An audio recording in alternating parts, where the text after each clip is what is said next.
Bienvenidos a todos un domingo más. Me gustaría que empezásemos este culto todos en pie, leyendo juntos el Salmo 133, que es muy cortito, y me apetece que lo leamos todos a una voz. Bueno, lo tenéis, si queréis seguirlo en la pantalla es más fácil, que así todos tenemos la misma versión. Y dice así: mirad cuán bueno y cuán delicioso es habitar los hermanos juntos en armonía. Es como el buen óleo sobre la cabeza, el cual desciende sobre la barba de Aarón, y baja hasta el borde de sus vestiduras, como el rocío de Hermón que desciende sobre los montes de Sión. Porque allí envía Jehová bendición y vida eterna. Pues vamos a seguir en pie y a cantar juntos este salmo.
Sí, Padre, gracias, te amo, Señor, porque estamos aquí, Señor, por el amor que tú nos tienes.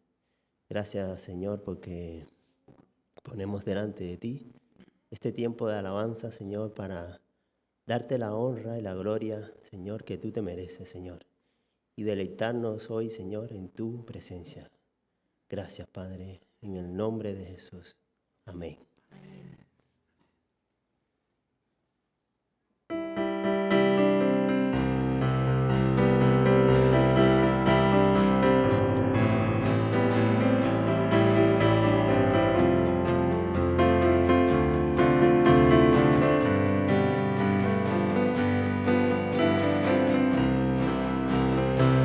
Somos el pueblo de Dios, somos un pueblo especial.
acercándoos a él piedra viva, desechada ciertamente por los hombres, mas para Dios escogida y preciosa. Vosotros también, como piedras vivas, sed edificados como casa espiritual y sacerdocio santo, para ofrecer sacrificios espirituales aceptables a Dios por medio de Jesucristo. Por lo cual también contiene la Escritura: He aquí pongo en Sión la principal piedra del ángulo, escogida, preciosa, y el que creyere en él no será avergonzado.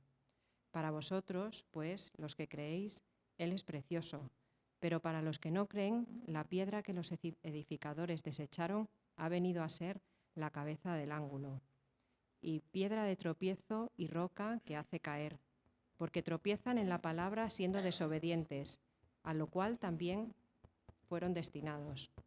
Mas vosotros sois linaje escogido, real sacerdocio, nación santa, pueblo adquirido por Dios, para que anunciéis las virtudes de aquel que os llamó de las tinieblas a su luz admirable.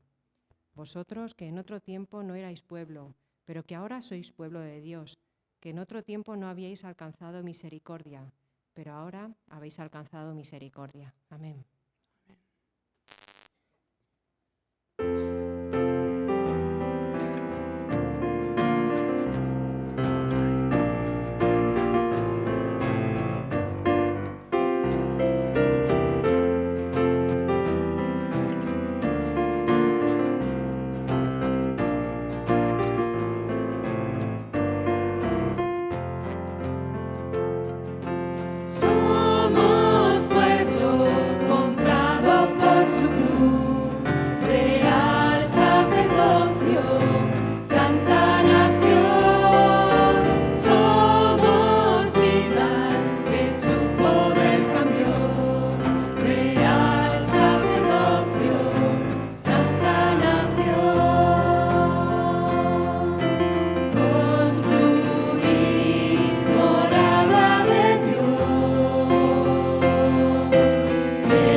Y ahora es el tiempo de los diezmos y las ofrendas y vamos a ponerlos en oración.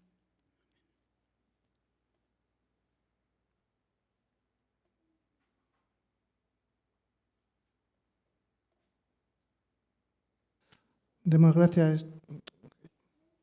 Demos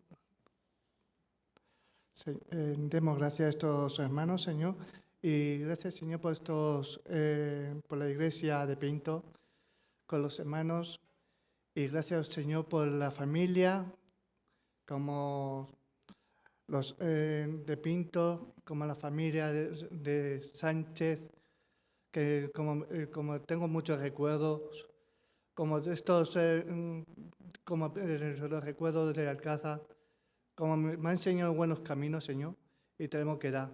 Y muchas gracias a ti, porque te adoro, Señor, porque tú me has enseñado educación y toda la eternidad. En el nombre de Cristo Jesús, amén. Amén.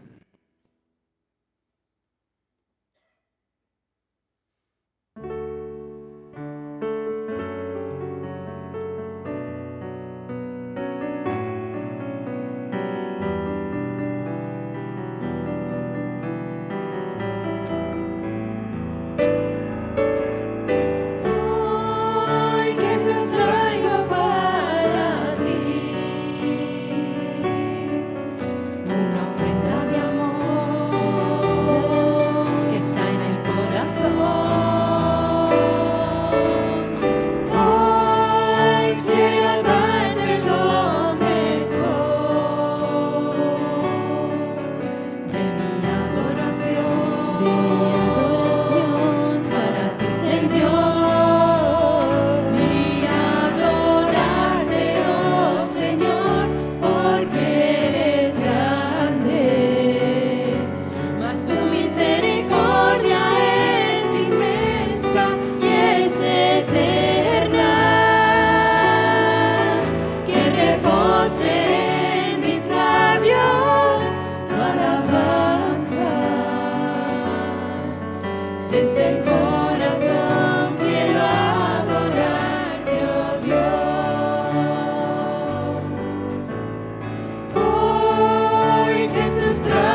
Desde el corazón quiero adorarte, oh Dios.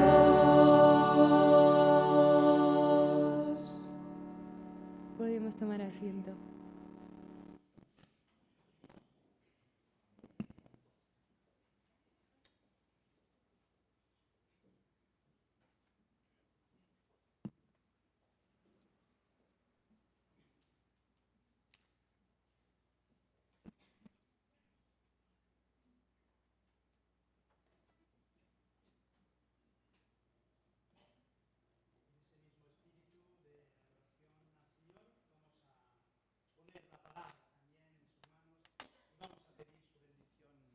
Tarde, también por los niños, creo que hay menos esta tarde, pero vamos a orar también por este tiempo. Señor, te damos gracias porque a la verdad tú eres grande y para siempre tu misericordia, Señor. Gracias por habernos encontrado, Señor, en el camino, por darnos nueva vida, Señor, y por, Señor, añadirnos a tu iglesia, Señor. Pedimos ahora, Señor, que tú ocupes todo lo que es nuestra vida, nuestra mente, nuestro corazón, para aprender lo que tú nos quieras decir, Señor. Bendice al pastor, Señor, y bendice la palabra que vamos a escuchar, Señor. Cuida a los que no han podido estar, Señor, por enfermedad, Señor, por otro motivo, Señor, que tú estés con ellos también. En Cristo Jesús. Amén.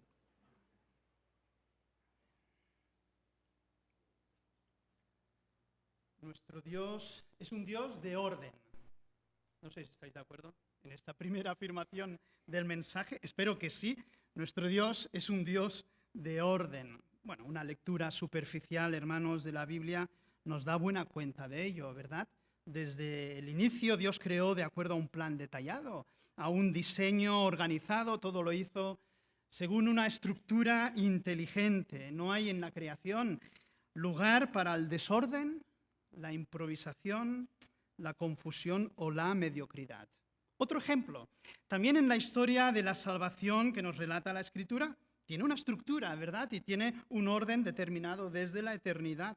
Creación, caída, redención, restauración y consumación. Otro ejemplo más, queridos hermanos, de cómo Dios es un Dios de orden.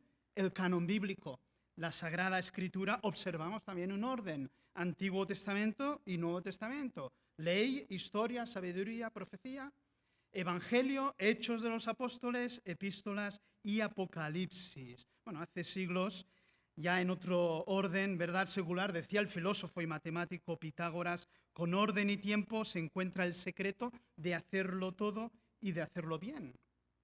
Y quizá algunos de vosotros os habéis sumado al método Marie Kondo, no sé si sabéis de qué va. Esta autora y consultora japonesa precisamente se ha hecho famosa por escribir sobre la importancia del orden en la vida y especialmente también en los hogares o en los espacios de trabajo, con ese célebre libro La magia del orden. En definitiva, el orden es tan importante. El apóstol Pablo habla en 1 Corintios 14:40, así, pero hágase todo decentemente y con orden.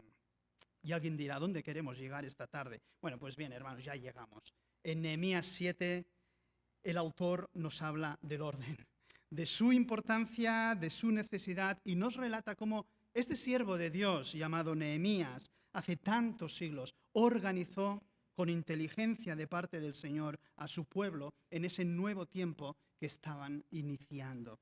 Y efectivamente concluiremos en esta tarde, queridos hermanos, si Dios quiere, diciendo lo mismo. La iglesia del Señor también es una iglesia que se debe a un orden, ¿verdad? Hay un diseño de parte de Dios, hay una estructura, hay arte, hay organización, especialmente las epístolas de Pablo, hermanos, nos hablan mucho de todo ello. Entonces nos preguntaremos, ¿qué principios nos enseña aquí Nehemías en cuanto al orden en el pueblo de Dios? ¿Cómo organizar de la mano del Señor su iglesia en este tiempo que vivimos? ¿Qué es necesario para poder hacer todo decentemente y con orden, como dice el apóstol? ¿Qué aprendemos en este capítulo 7 de Nehemías que puede ser tan práctico, hermanos, para nuestro tiempo e iglesia? Bien, si abrís vuestras Biblias en Nehemías capítulo 7, veréis que tiene 73 versículos. Bueno, no os voy a aburrir, no vamos a leer exhaustivamente, ¿verdad?, todo el texto, pero vamos a pasar por encima de él. Vamos a empezar leyendo algunos de los versículos. Luego que el muro fue edificado y colocadas las puertas y fueron señalados porteros y cantores y levitas, mandé a mi hermano Hanani y a Ananías, jefe de la fortaleza de Jerusalén, porque éste era varón de verdad y temeroso de Dios más que muchos. Y les dije, no se abran las puertas de Jerusalén hasta que caliente el sol, y aunque haya gente allí, cerrad las puertas y atrancadlas. Y señalé guardas de los moradores de Jerusalén, cada cual en su turno y cada uno delante de su casa, porque la ciudad era espaciosa y grande, pero poco pueblo dentro de ella, y no había casas reedificadas. Entonces Dios puso en mi corazón que reuniese a los nobles y oficiales y al pueblo, para que fuesen empadronados según sus genealogías. Y hallé el libro de la genealogía de los que habían subido antes, y encontré en él escrito así: estos son los hijos de la provincia que subieron del cautiverio, de los que llevó cautivos Nabucodonosor, rey de Babilonia, y que volvieron a Jerusalén y a Judá, cada uno a su ciudad, los cuales vinieron con Zorobabel, Jesúa, Nehemías, Azarías, Ramasías, Naami, y allí tenemos, hermanos, todo un listado de los hijos de las familias, los hijos de Ará, los hijos de Pad Moab, los hijos de Zatu, etcétera, etcétera, etcétera. Relata aquí Nehemías, hace un recuento. Me acordaba yo de la lista de Schindler, ¿verdad? Un recuento de cada uno de estos varones, mujeres también, que fueron y regresaron a Jerusalén.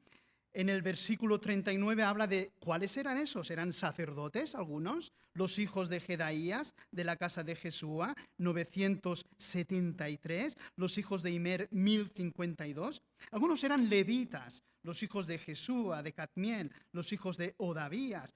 Otros eran cantores, los hijos de Asaf, 148. Vaya grupo de alabanza, aquí no cabría, claro. Porteros, los hijos de Salum, los hijos de Ater, los hijos de Talmón.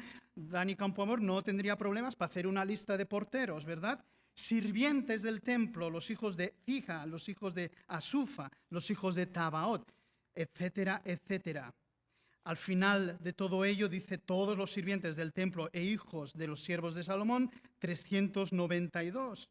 Y estos son los que subieron de Tel Mela, de Tel Arsa, Kerub, Adón, Imer, etcétera, etcétera. Y de los sacerdotes, nos habla de los sacerdotes, los hijos de Abaías, los hijos de Cos, los hijos de Barzilai. En definitiva, versículo 66, si estáis siguiendo la lectura, toda la congregación junta, eran 42.360. Sin sus siervos y siervas, que estos eran 7.337, y entre ellos había 245 cantores y cantoras. Subió el número del grupo de alabanza, ¿verdad? De 148. Muy bien, 240. Sus caballos, 636, sus mulos, etcétera. 70, y algunos de las cabezas de familia dieron ofrendas para la obra. El gobernador dio para el tesoro 1.000 dracmas de oro, 50 tazones y 530 vestiduras sacerdotales. También los cabezas de familia dieron para el tesoro de la obra 20.000 dracmas de oro y 2.200 libras de plata. Y el resto del pueblo también, hermanos, dio 20.000 dracmas de oro, 2.000 libras de plata y 67 vestiduras sacerdotales. Qué bonito, dice, y habitaron los sacerdotes, los levitas, los porteros, los cantores, los del pueblo, los sirvientes del templo y todo Israel en sus ciudades. Es interesante este cuadro hermoso de unidad, de armonía, de trabajo conjunto. Entonces, ¿qué observamos en nuestro texto esta tarde con el fin de organizar el pueblo de Dios en estos tiempos que vivimos, la Iglesia del Señor? Pues en primer lugar, hermanos, tiene este mensaje 4 aspectos, 4 puntos. En primer lugar, la necesidad de un liderazgo diligente, la necesidad de un liderazgo diligente. En cualquier sociedad, grupo humano u organización es necesario, hermanos, que exista un liderazgo que se dedica a la tarea de inspirar, reunir, dirigir, animar, motivar, transformar, movilizar y activar a otros en pro de una meta común, estimulando el compromiso, el impulso, hermanos, la confianza, el coraje, los vínculos sanos y el crecimiento. Esa fue precisamente la tarea de Nehemías, tal como observamos en este capítulo 7. Este siervo trabajó con el fin de organizar al pueblo de Dios de forma inteligente y ordenada, motivándolos constantemente y alcanzando la meta deseada en unidad de propósito.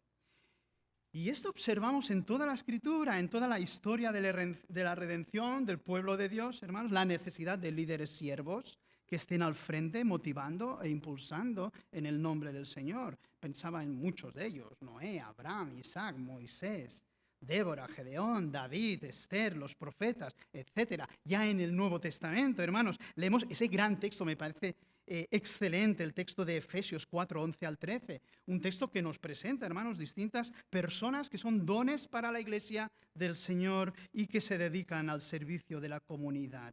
Y Él mismo constituyó a unos apóstoles, a otros profetas, a otros evangelistas, a otros pastores y maestros, a fin de perfeccionar a los santos para la obra del ministerio, para la edificación del cuerpo de Cristo, hasta que todos lleguemos a la unidad de la fe y del conocimiento del Hijo de Dios, a un varón perfecto a la medida de la estatura de la plenitud de Cristo. Ahora nuestro mundo hoy sufre una crisis impresionante de liderazgo, impresionante. Solamente tenemos que echar un vistazo, hermanos, a los gobiernos de las naciones o aquellos que dirigen las grandes empresas. Hay una pérdida de fe en aquellos que presiden hoy la sociedad y las instituciones. El caos, la desorientación y la confusión son totales. Aún la Iglesia del Señor, lamentablemente hace ya décadas, hermanos, padece un declive importante de vocaciones, y aquellos que ingresan a los seminarios para formarse como pastores son la excepción. Por lo tanto, yo pensaba, hermanos, es urgente que pongamos en nuestro corazón este texto bíblico. Es una exhortación del mismísimo Señor, es palabra del Señor, ¿verdad?, que leemos en Mateo 9, 35, 38. Palabra misma del Señor. Y al ver las multitudes, tuvo compasión de ellas, porque estaban desamparadas y dispersas como ovejas que no tienen pastor. Entonces dijo a sus discípulos: a la verdad, la mies es mucha, mas los obreros pocos. Rogad al Señor de la mies que envíe obreros a su mies. Hermanos, pongamos en nuestro corazón esta petición de parte de nuestro Señor.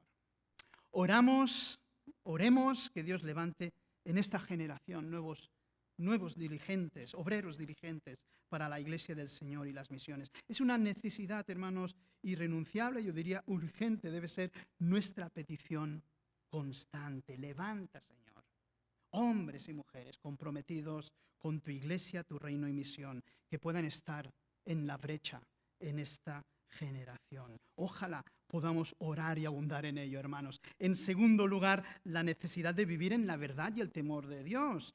En el versículo segundo observamos cómo Nehemías da instrucciones, dice, al jefe de la fortaleza de Jerusalén respecto a lo que debía hacer con las puertas de la ciudad. Lo interesante de este texto es el apunte sobre el carácter de este siervo de la fortaleza llamado Ananías. Dice, porque este era varón de verdad y temeroso de Dios más que muchos. Afirmaba un poeta romano, Juvenal, afirmaba: la integridad del hombre se mide por su conducta, no por sus profesiones, es decir, por lo que dice, ¿verdad? O en palabras de Jesús mismo: por sus frutos los conoceréis. Es necesario recuperar hoy el valor de la integridad de carácter, el valor de la verdad, que está tan depreciada y despreciada, el valor del coraje, del temor de Dios, de la piedad y de una verdadera espiritualidad, hermanos. Ser conscientes también de nuestras luchas personales, del conflicto que existe en nosotros entre la carne y el espíritu, y poder crecer a través de un estilo de vida de fe y de confesión delante del Señor, y permitir que el Espíritu obre en nuestras vidas y nos haga hombres y mujeres conforme al Señor Jesucristo. Es bueno que podamos orar juntamente al salmista en ese capítulo 119, versículos 27 al 32. Hazme entender, Señor, el camino de tus mandamientos, para que medite en tus maravillas. Se deshace mi alma de ansiedad. Susténtame, Señor, según tu palabra. Aparta de mí el camino de la mentira y en tu misericordia concédeme tu ley. Escogí el camino de la verdad. He puesto tus juicios delante de mí. Me he apegado a tus testimonios. Oh Señor, no me avergüences.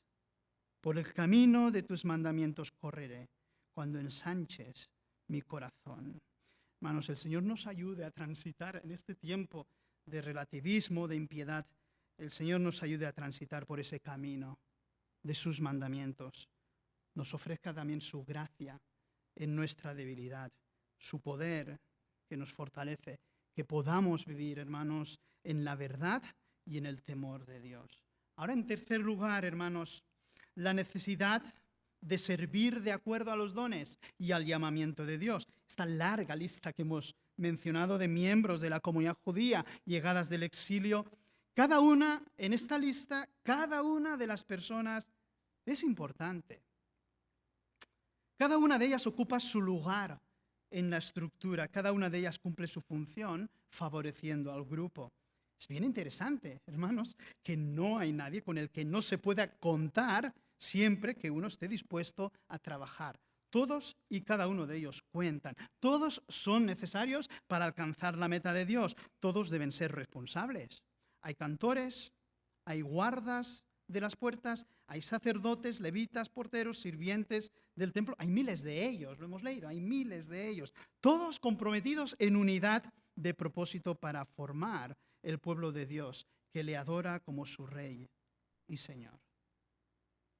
Y así también es la iglesia del Señor, hermanos, así también es la iglesia local del Señor. Un cuerpo con muchos miembros que en unidad se sirven unos a otros y al mundo, de acuerdo a los dones que Dios particularmente ha derramado en nuestras vidas, de acuerdo a su soberanía y a su pura gracia. Leemos en Romanos 12, 5 al 8, porque de la manera que en un cuerpo tenemos muchos miembros, pero no todos los miembros tienen la misma función, así nosotros, siendo muchos, somos un cuerpo en Cristo y todos miembros los unos de los otros, de manera que teniendo diferentes dones según la gracia que nos es dada, si el de profecía, úsese conforme a la medida de la fe, o si el de servicio, en servir, el que enseña en la enseñanza, el que exhorta en la exhortación, el que reparte con liberalidad, el que preside con solicitud, el que hace misericordia con alegría. Toda la iglesia, hermanos, toda la iglesia al completo, todo el cuerpo de Cristo, cada uno de sus miembros debemos estar alistados en el ministerio cristiano, comprometidos, hermanos, en el servicio de Dios para la extensión de su reino aquí en la tierra y para su gloria y honra. Algunos recordaréis este, hay que decir viejo himno, porque todos los himnos parece son viejos, ¿verdad? Placer verdadero es servir al Señor, ya lo mencionamos hace poco. No hay obra más noble ni paga mejor. Servirle yo quiero con fe y con amor, servirle prometo desde hoy. Servir a Jesús, servirle con fe. ¿Qué paga tan rica tendré? No importa que sufra, sufrió Él por mí. Sirviendo a Jesús, soy feliz. Es decir, el servicio a Dios aporta felicidad al ser humano, hermanos. No es una carga, no es algo en la agenda.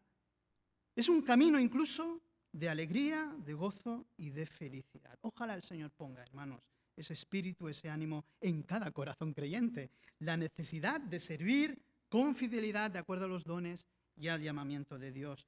La necesidad de comprometernos en este tiempo que vivimos difícil con la iglesia y la obra de Dios. Y por último, hermanos, en cuarto lugar, la necesidad de una mayordomía fiel y consagrada, es decir, la necesidad de contribuir a la obra de Dios a través de nuestras ofrendas. En estos últimos versículos que hemos leído del capítulo 7, asistimos, ¿verdad?, a esta generosidad en las ofrendas de parte del pueblo de Dios.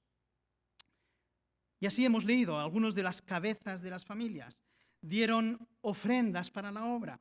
El gobernador dio para el tesoro 1000 dracmas de oro, 50 tazones y 530 vestiduras sacerdotales. Los cabezas de familias dieron para el tesoro de la obra 20.000 dracmas de oro y 2.200 libres de plata, y el resto del pueblo también dio 20.000 dracmas de oro, 2.000 libras de plata y 67 vestiduras sacerdotales. Yo recordaba esta promesa de parte del Señor. Nos la cita el apóstol Pablo en 1 Corintios 9. Por esto digo, el que siembra escasamente, también segará escasamente, y el que siembra generosamente, generosamente también segará. Cada uno dé como propuso en su corazón, no con tristeza ni por necesidad, porque Dios ama al dador alegre, y poderoso es Dios para hacer que abunde en vosotros toda gracia, a fin de que, teniendo siempre todo lo necesario, ¿verdad? Abundéis para toda buena obra. Abundéis para toda buena obra. Me gustan las palabras de un reconocido autor, profesor Francisco Lacueva, en ese libro ya también antiguo, La Iglesia, Cuerpo de Cristo, dice: tan solo el genuino creyente sabe dar con generosidad para esta obra del Señor, porque la Iglesia ha de laborar, por la que la Iglesia ha de laborar. La espiritualidad y la comunión de cada miembro muestran su grado y sus quilates en la medida de esa generosidad. Dios no aprecia el valor material de lo que se da, sino el amor y la entrega propia que el don comporta, como Cristo expresó en el caso de la viuda. Recordaréis que de su pobreza echó todo el sustento que tenía. Es necesaria esta generosidad, hermanos, y entrega en la iglesia del Señor. Ojalá Dios multiplique ese ánimo y compromiso en cada corazón, tal como ya está haciendo, ¿verdad?, en muchos hermanos aquí, en muchas hermanas, para el avance de la obra de Dios y para su gloria. Llegamos a la conclusión de este mensaje. Algunos hoy se preguntan, ¿qué será de la iglesia en este tiempo que vivimos? Un tiempo nada fácil para el avance de la obra de Dios, un tiempo de incredulidad, de falta de ánimo espiritual, donde nuestras sociedades están alcanzando un grado de secularización radical y de ateísmo insospechados. Quizá la pregunta más importante, no obstante, sea esta: en este panorama, ¿cuál será mi compromiso personal con Dios y su iglesia? ¿Dónde tendré yo puestas mis prioridades? ¿Será mi prioridad el reino de Dios y su justicia? ¿Será mi prioridad el avance de la obra del Señor en el mundo? Este texto de Nehemías 7, hermanos, nos anima precisamente a ello. Nos ofrece la importancia del orden en la comunidad cristiana y también del nuestro compromiso fiel con la misma. Nos enseña, hermanos, la necesidad de un liderazgo diligente, líderes siervos en la iglesia del Señor, la necesidad de vivir en la verdad y el temor de Dios, la necesidad de servir también, cada uno de acuerdo a los dones que el Espíritu ha derramado y al llamamiento de Dios, y la necesidad de una mayordomía fiel y consagrada delante del Señor. Yo pensaba, en realidad, el futuro de la iglesia depende únicamente de nosotros. Depende de cada uno, depende de ti y depende de mí, de la respuesta que le daremos al Señor. A Dios, que desplegando su poder sobre nosotros, es capaz de realizar todas las cosas, hermanos, incomparablemente mejor de cuanto pensamos o pedimos. A Él la gloria en Cristo y en la Iglesia, de edad en edad y por generaciones sin término. Amén. Vamos a orar al Señor. Padre, te damos gracias porque tu palabra en verdad siempre nos anima, nos alumbra, Señor, nos dirige en esta generación, en tus caminos.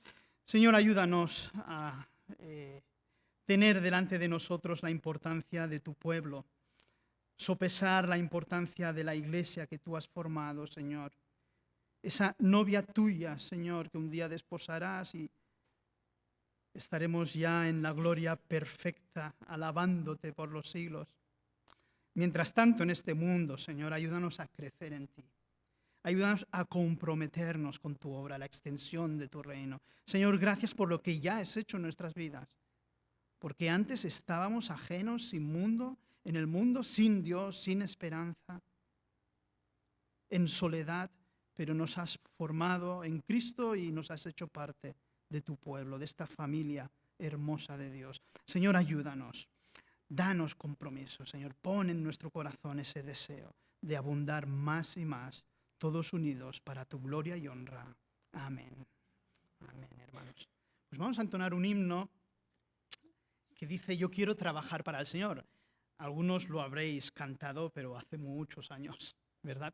Y otros quizá lo aprendamos hoy. Es un hermoso himno. Trabajar en la viña del Señor, orar, trabajar. Ese es el propósito de cada uno de los hijos e hijas de Dios. Puestos en pie, queridos hermanos.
Dice así la palabra del Señor: mas gracias sean dadas a Dios, que nos da la victoria por medio de nuestro Señor Jesucristo. Así que, hermanos míos, amados, estad firmes y constantes, creciendo en la obra del Señor siempre, sabiendo que vuestro trabajo en el Señor no es en vano. Amén. Que el Señor os bendiga, hermanos. Podemos tomar asiento.